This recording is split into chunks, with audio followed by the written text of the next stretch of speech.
Ito na mga soy. Kumulo na. Bubuksan natin. Titingnan natin kung luto na yung sampalok. Yun o.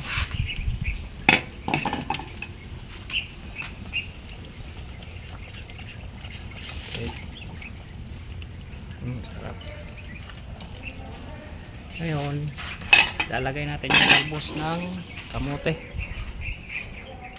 Ito soy, inuugasan na to kanina. Lalagay natin ngayon. Ayan.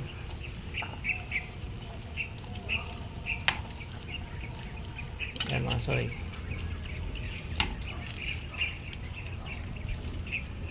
Tapos lagay natin yung tawag natin ang pampasarap, magic sarap.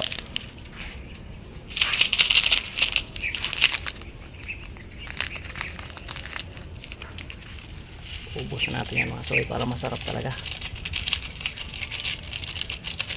Oh, init. Tapos takpan natin soy. Isang kulo pa soy, tama na yan.